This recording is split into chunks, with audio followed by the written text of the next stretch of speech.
इन्ना सलाती व नुसुकी व महयाया व ममाती लिल्लाहि रब्बिल आलमीन। सदक़ल्लाहु मौलाना अज़ीम व सदक़ रसूलुहु नबियुल करीमुल आमीन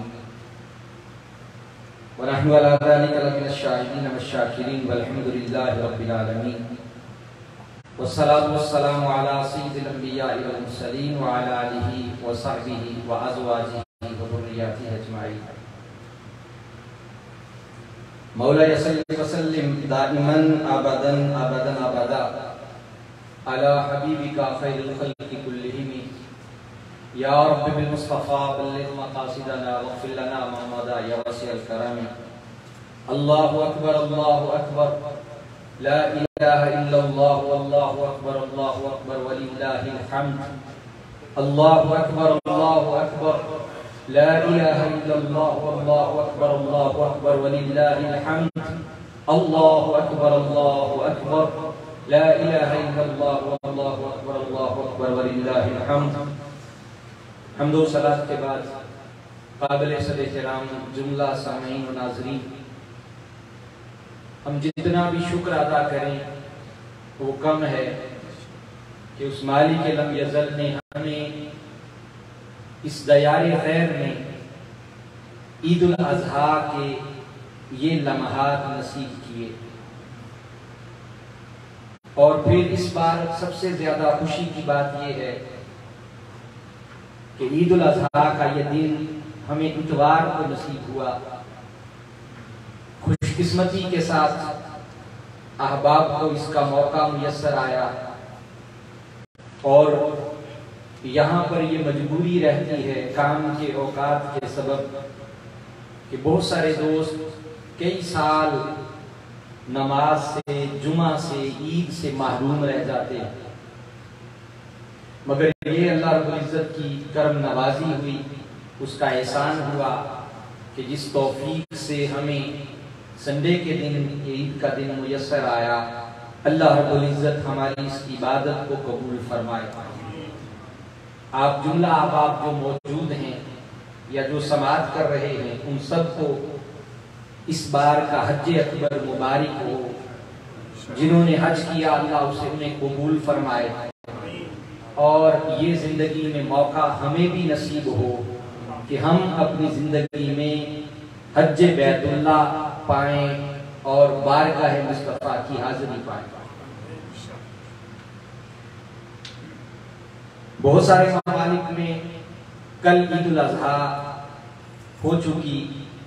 आज पाकिस्तान समेत यहाँ साउथ कोरिया में, मलेशिया, इंडोनेशिया ईद उल अज़हा के इज्तिमात और यूरोपियन कंट्रीज में भी बाज़ जगहों पर अल्लाह रब्बुल इज़्ज़त इस इज्तिमाई ईद को और ईद की नमाज और यहाँ जमा होने को और हर जगह जहाँ पर नमाज हो उसे कबूल फरमाए। और फिर जिन्हें जो सआदत कुर्बानी की नसीब हो रही है, यहाँ थोड़ी तादाद में और फिर अपने ममालिक में हर कोई अपना हिस्सा भेजकर उसमें शामिल हो रहा है, अल्लाह रब्बुल इज़्ज़त उसे भी कबूल फरमाए। एक छोटा सा मैसेज है आप सबके लिए।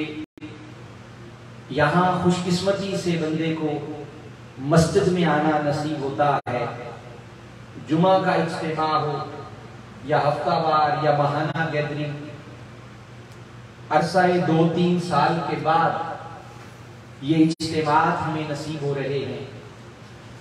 कोविड-19 के सबब मुश्किलात दरपेश रही, मगर करोड़ा बार शुक्र है उस मालिक का कि जिसने हमें ये तौफीक मरहमत फरमाई कि अब फिर से अल्लाह के घर की रौनकें आबाद हो रही हैं। अल्लाह रब्बुल इज़्ज़त हमें इन रौनकों से फायदा उठाने की तौफीक अता करे और हमारी जिंदगी को दीन के करीब रखे।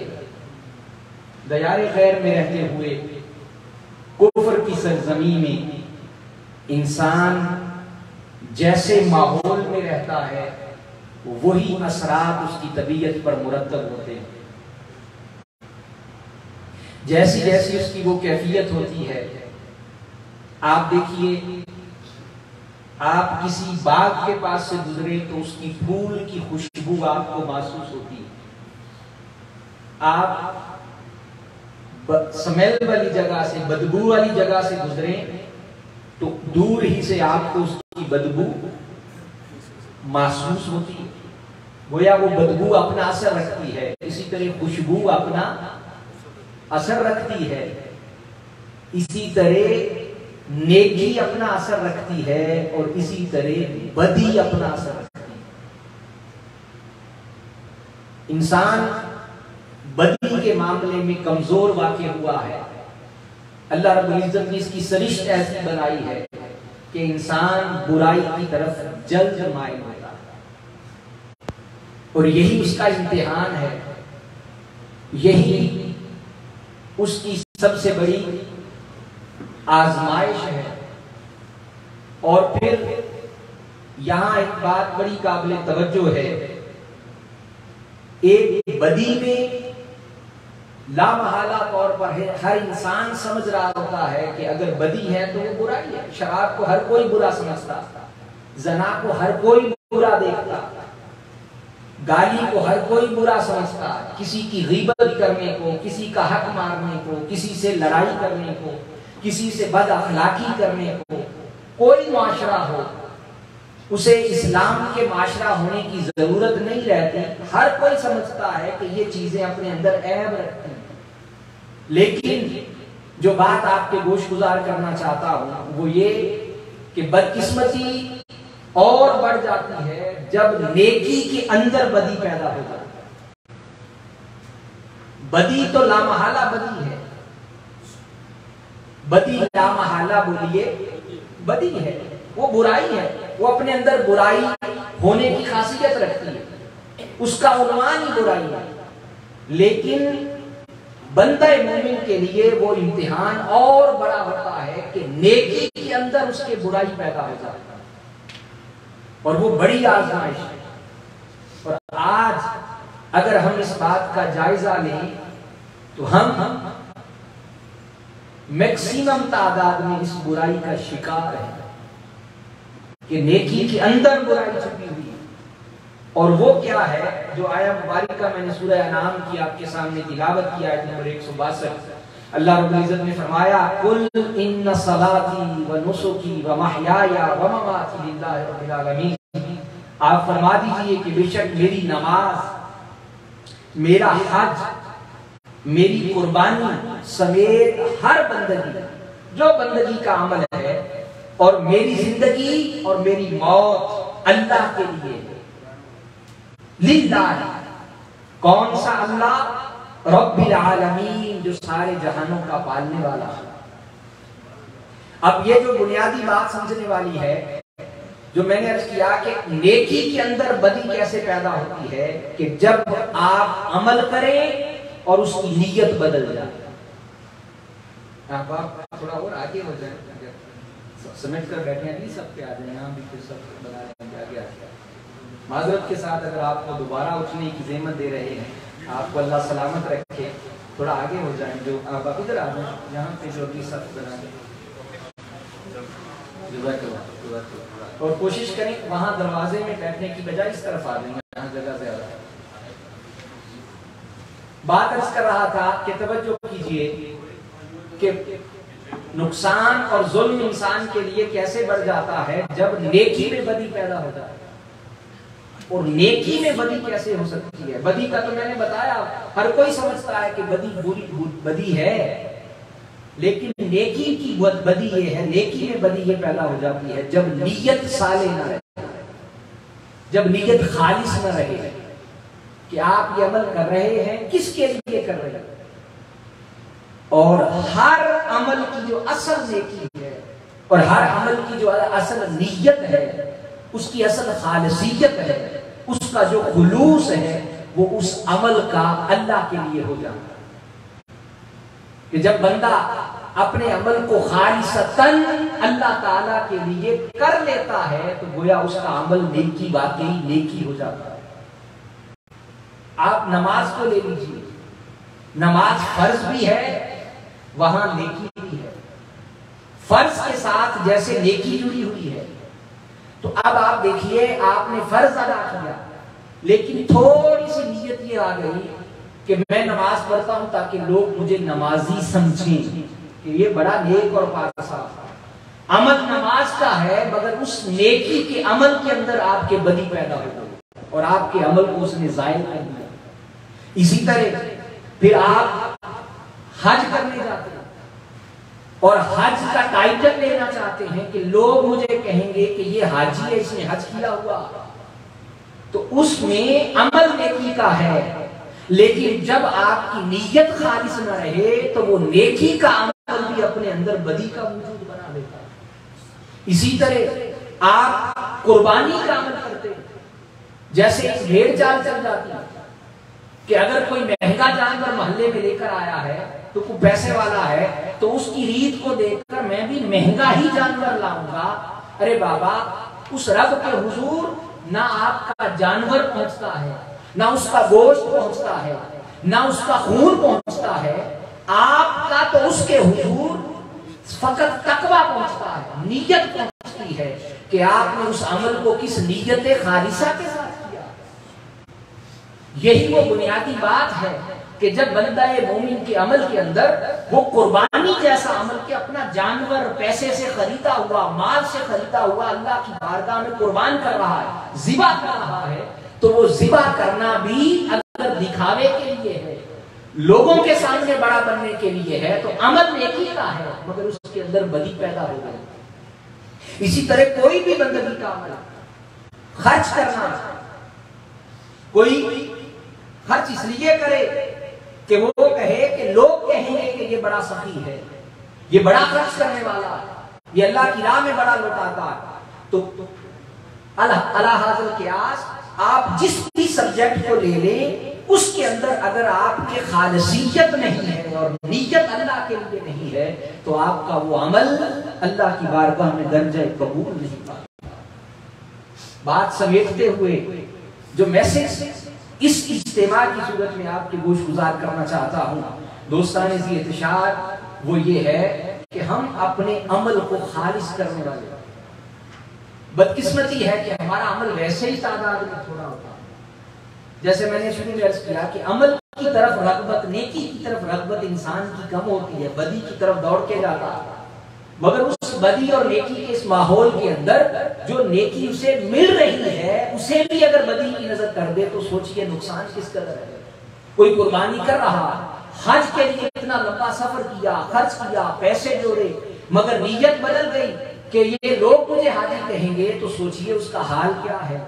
इसी तरह छोटी से छोटी नेकी भी और बड़ी से बड़ी नेकी भी अगर अपने अंदर नीयत खालिसा नहीं रखती, तो अल्लाह रब्बुल इज्जत की बारगाह में उसे दर्जा कबूल नसीब नहीं होता। आइए आज हम अपनी जिंदगियों का जायजा लें और अपने सुबह शाम को देखें, दिन और रात को देखें, अपने आमाल को देखें। अगर आप किसी शख्स के साथ भलाई कर रहे हैं, नेकी कर रहे हैं, खैर का मामला कर रहे हैं, और यहाँ जैसे हम दियारे गैर में रहते हैं, कोई किसी के काम इसलिए आता है कि कल को वो उसके काम आएगा, तो नेकी खत्म हो गई, नेकी का तसव्वुर उससे जाता रहा, भलाई और खैर का तसव्वुर जाता रहा।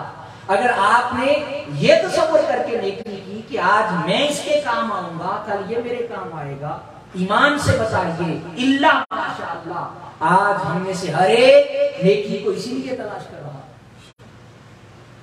और ये जो आया मुबारक अल्लाह रब्बुल इज्जत ने हमें दी और कुरान ने ये पैगाम दिया कि प्यारे हबीब आप इनको फरमा दीजिए और ये फरमाइए और ये मांगिए, इन्हें बता दीजिए कि मेरी हर शय, मेरी नमाज भी, मेरी कुर्बानी भी, मेरा हज भी, मेरी जिंदगी भी और मेरी मौत अल्लाह के लिए है। फिर जब ये सारे दराजात बंदे को नसीब हो जाते हैं, उसका हर अमल अल्लाह के लिए हो जाता है, तो उसका जीना भी बरकत वाला होता है, उस बंदे का मरना भी बरकत वाला होता है। फिर उसे बहुत दुख नहीं देते, उसे इस जहान को छोड़ना दुख नहीं देता, उसे फिर हर लम्हे के अंदर खैर नजर आती है। आज हम इस इज्तिमाए ईद में बैठे, ईद खुशी का लम्हा होता, ईद फरहत का लम्हा होता, और ये ईद, ये जो खुशी है, ये हमारी दीन के साथ जुड़ी हुई खुशी है। ईद उल अजहा वो खुशी जो रोशन खुशी है, जो अपना सर चढ़कर बोलती है, वो खुशी है। मगर इस खुशी के अंदर भी अगर हम उस खुशी को ना पा सकें जो हकीकी खुशी है, तो फिर हम अपनी हकीकत से दूर हो जाते हैं। अहलुल्लाह जब उन्हें कोई ईद मुबारक कहता या उन्हें खुशी की कोई मुबारक देता, तो उसमें उनका इजहार ये होता कि बाबा हमारे लिए खुशी अल्लाह की बारगाह में तभी खुशी बनेगी जब हमने जो किया है तो उसकी बारगाह में कबूल हो जाए। हम में से हर एक आज ये नियत करे, कोशिश करे, चाहे हमें थोड़ा भी हो, मुख्तसर भी हो, मगर उसके अंदर नीयत खालिस हो, उसमें अल्लाह की रजा हो, खुशनुदी हो, दिखावा ना रहे। और बुजुर्गान दीन दिखावे को, रिया को शिर्क करार रहे कि कोई अमल कर रहा है, वो इसलिए अमल कर रहा है कि लोग उसे कहेंगे देखेंगे क्या कर रहा है। अल्लाह पाक हमें ये तौफीक अता करे कि हम अपनी नीयतों को खालिस कर लें, अपनी कुर्बानियों को खालिस उसके लिए कर लें, अपनी नमाजों को खालिस उसके लिए कर लें, अपने हज उम्रे को, सदका और खैरात को, इबादत को, ताअत को, जो अमल हमें नेकी का मिले उस नेकी के अमल को हम खालिसतन उसके लिए करें। और अगर आज तक हम इसमें कमी पाते रहे तो आज के बाद, आज के इस दिन, खुशी के दिन से हमें तहिया करना है, मौला चाहे दिन में एक ही नेकी दे और वो नेकी ऐसी दे कि वो तेरे लिए।